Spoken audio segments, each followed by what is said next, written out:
Everybody. It's been a while, hasn't it, since I've had a podcast, and I'm really excited about season five. Season five is going to be all about natural dyeing. And at the end of each episode, I'm going to highlight one of my favorite natural dyes and also some more in depth information about our farm yarns because everybody has asked for that information. And so you asked for it, and I'm letting you have it. But before we get there, here's what's happening on the farm.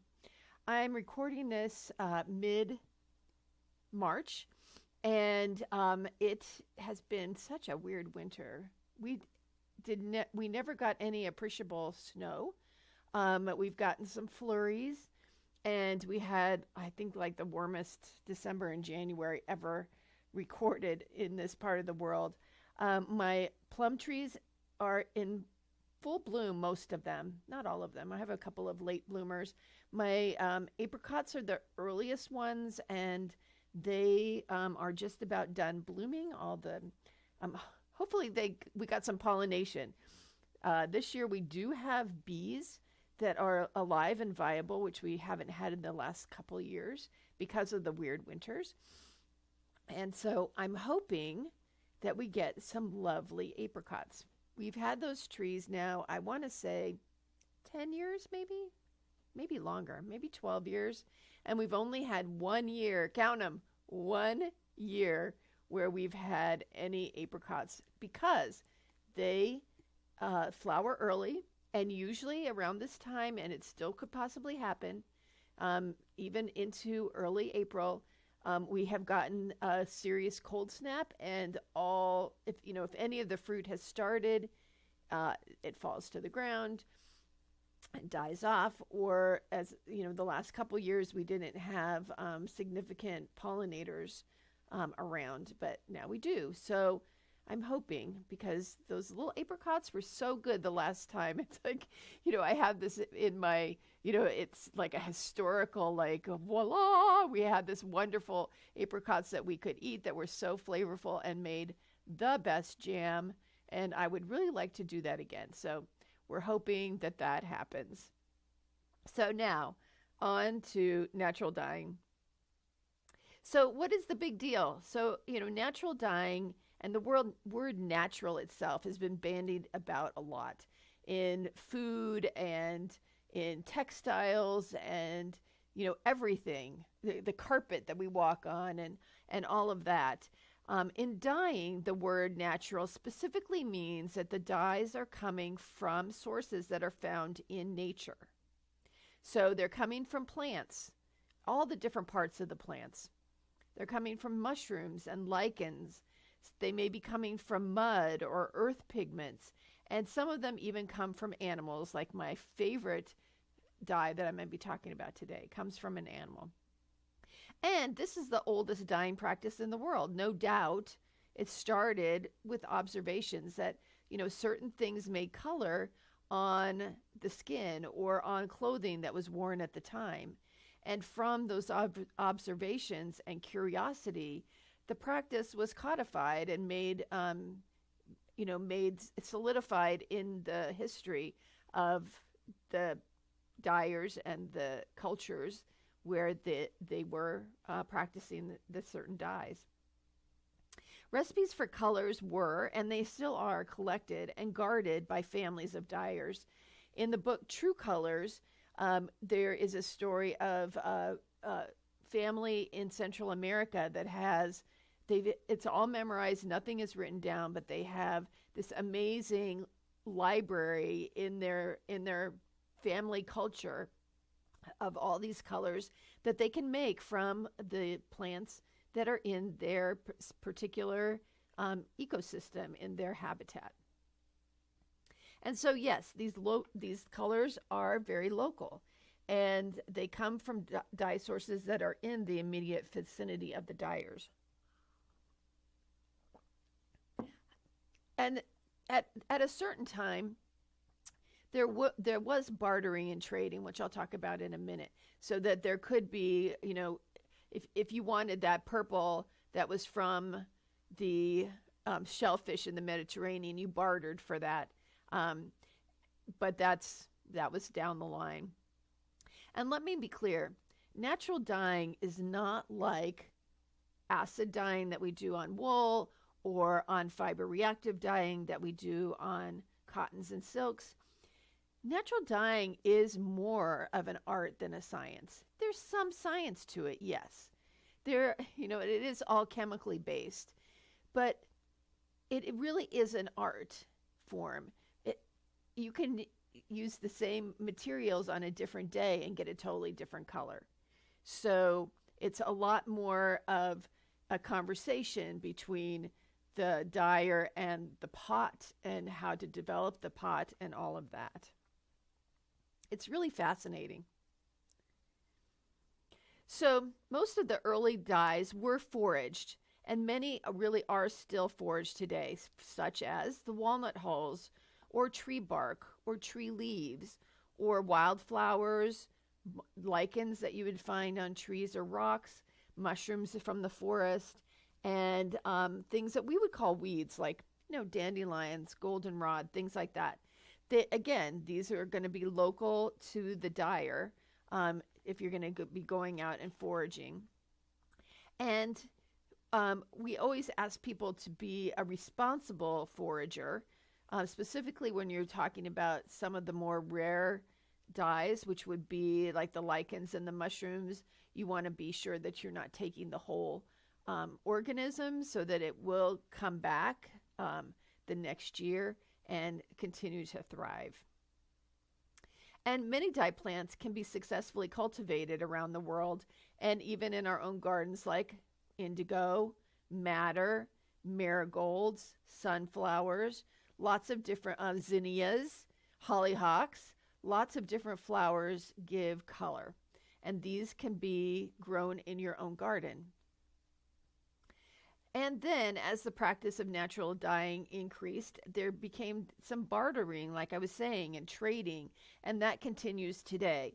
So you can buy responsibly foraged and or grown dye stuffs that are fair trade. And it's a way to buy exotic dyes that only grow in tropical areas that you wouldn't be getting to, or only grown in dye stuffs that may be endangered. So there's certain areas and certain communities that have a license to responsibly use some of that for dye. And so some of those dyes would be logwood or sappanwood or Himalayan rhubarb and indigo. And traditionally, these are foraged and processed into a concentrate or an extract in a community, and then purchased by companies here in the United States or Canada, and then resold to us at a fair trade price.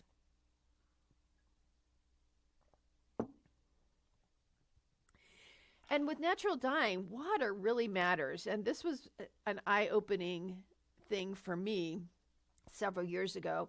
I was dyeing with my favorite dye, Cochineal, that we're going to talk about. And no matter what I did, I could only get kind of a light lavender color. And I just couldn't understand it. And what it had to do with was the condition of my water. Many of the natural dyes are sensitive to alkalinity or acidity in the water. So you can shift the color one way or another way by adding vinegar or adding soda ash or some other alkaline substrate. Also, many water sources will contain iron or other minerals, or even if you're living in the city, you may have chlorine in your water, and those things can shift the dye color too. Now, the dyer can use that water, knowing that the colors will shift from the expected colors that you would expect. Or the dyer can then collect rainwater, which I've done, or use distilled water, which is pricey. I wouldn't suggest that, except if you really, really have to. And then the other way that's interesting with water is that in many areas, maybe not this year, but like when I was living in California, we were under drought a lot of the time. Your dye baths can be saved, and you can use the exhausted water for quite some time. And so you can really conserve water with natural dyes if you live in a drought area. I keep drinking tea. That's what you're hearing because I have a little tickle in my throat. And I think it's because I haven't done a podcast. I don't know. It's been like 3 months. I'm not used to talking this much. Not since I've been teaching have I talked this much. So here are the benefits of natural dyeing.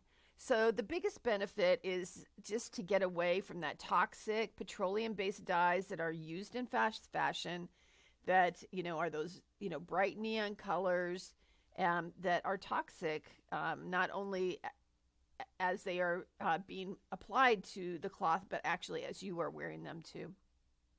For more information on those kind of things, listen to last season's podcast because that's all about fast fashion and the fiber shed movement. And I talk a lot about some of the toxicities that happen within the dyes and the textile manufacturing. And the other benefit is when we use dyes that we have grown ourselves or we have foraged, then we're in conversation and we're in communion with our local landscape. It's like a dance between the earth and the water and the sun and the dyer in order to express the color on textiles, whether that be yarn or roving or actual cloth. And as I said before, it's an art to coax the color out onto the cloth, the yarn, or the fiber. And each day is going to be it could be a little bit different. And getting to a place where you as the dyer become so practiced that you can coax that pot to get it just to the right color that you want. And that's what's fun about really learning about natural dyeing. Now, yeah, there's some drawbacks.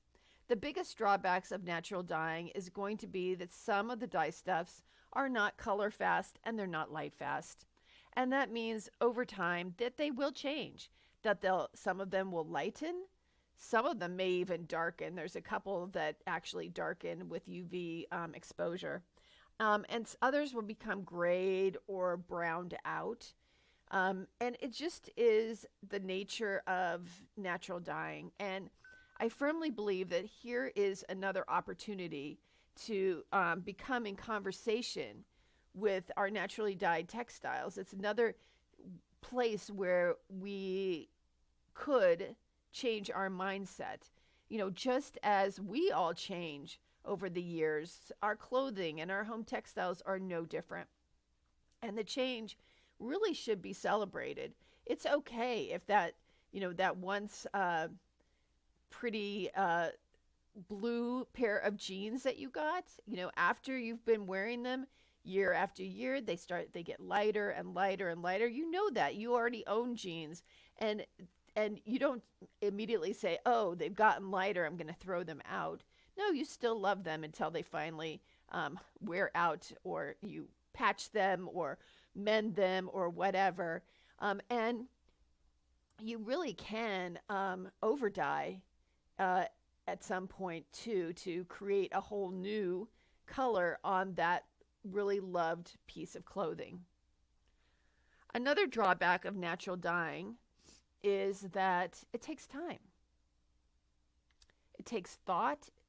If you're going to use cultivated dyes, you got to plant the seeds. You got to weed the garden. You have to go out and forage, or you have to go pluck the flower heads off of your magnolias. You need to prepare the textile, and then and only then can you apply the color.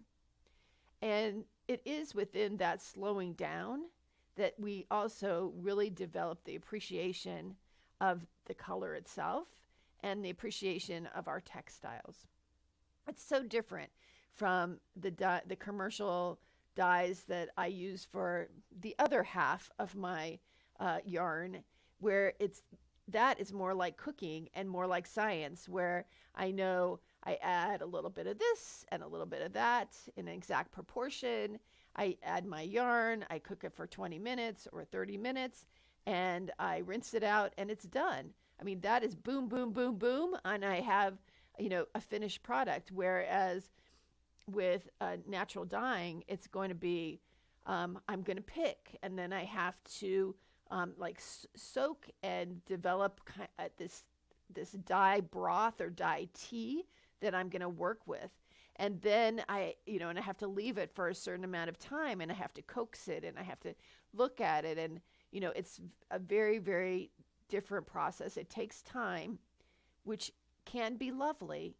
But you have to go into it knowing, oh, this is going to take a little bit more time. And because it does take time, it's really important to care for your naturally dyed textiles. And so the way that you can slow down some of the fading that you might get is, number one, to store it away from light sources. I know that, like, my closet has a window in it, and I keep looking at it thinking, it's a small window, but it's a window nonetheless. And I keep thinking, maybe I should put something over that window just so that UV light doesn't come in, which is, for me, it would be like a couple of hours in the afternoon. But anyway, storing away from light sources is going to help, because you won't have that degradation with the UV light. Then washing mindfully, and again, I talked about this a lot in the last season. Use cold water, please. Not only is it better for the environment, it's better for your clothes. Wash infrequently. I think we don't need to wash every time we wear our clothes. And then if you're going to use a dryer, put it on a low setting. Don't use high heat. Or if you are going to put them outside, make sure it's a breezy day so it's fast and that your clothes aren't out in the light too much. That one is a little like, don't put it in the light, but you can, then how do you dry it in the sunshine? So that one you have to kind of weigh what's happening outside. And number 3 is to avoid antiperspirants, especially those with aluminum. And that's for all of your clothes. Those are the ones that really stain your clothing. If you ever go thrifting, those are the ones where, the people that have the antiperspirants on, they have brown stains under the arms, and that's not good. So try to avoid using that. And again, like I said just a few minutes ago, you can always over dye your textiles when they faded, or to the extent where you're bugged by it. It's like, I can't wear this one more time. I just need to over dye it. So over dye it. So are you interested in dyeing and how to get started? Well, there's a really great resource out there called the Natural Dyer's Journal. It's on the Chesapeake Fiber Shed website. And so it's available to everyone. If you are in the Washington, Delmarva area, if you're local to me, then a lot of the plants that we have researched actually do grow in our area. But many of them are grow nationwide, so you don't really have to worry about that. There are a ton of books out there, and I do have a free resource on my website that you can print out.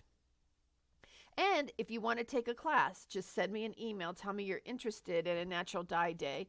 I'll be setting one of those up later in the summer or early fall, so that you can have the experience of natural dyeing if you're local to me. If you're not local to me and you're still interested in a class, send me that email too, because then I can always do an e-class for people if there are enough people that want that. So here's my dye highlight. It is Cochineal. Cochineal is one of my favorite dyes. And it's one of the ones that it is an animal. It comes from a very small female beetle that grows on Nepalese or cactus leaves. It used to be a dye that was foraged, but now it's being cultivated, especially in Central America a lot. a lot in Mexico and in other countries down there as well. So the farmers, quote unquote, plant these beetles onto the cactus leaves, and they allow them to grow and prosper. And then they are harvested. And the cochineal gives us colors that range from like a true red and pink all the way to a magenta and lavender. It is very, very versatile. This dye is used in cosmetics, in your lipstick, anything that's like a red or pink. It's used in food as well, especially after we got rid of red dye number whatever it was back in the 70s. Now they use cochineal. Unless you are, and so of course many things will say that they aren't vegan, right? Because they're made from beetles, but they're used in so many products that we have. And this dye is very pH sensitive, so the color can shift based on whether you have an acidic water or an alkaline water, and you can use that to your benefit. I know that if I want to get more of a true red, that I need to add more vinegar to my water, and then I can play with it that way. It is really a fun dye. And here's my farm yarn highlight for this episode. And this is my LiViLy and Trasna. And these are our flagship farm yarns. They're the first ones that I ever made once I got my Cormo sheep. They are next to the skin soft. They make great anything, shawls, sweaters, hats, gloves, the whole gamut. Anything that you want to wear next to the skin, it is great for.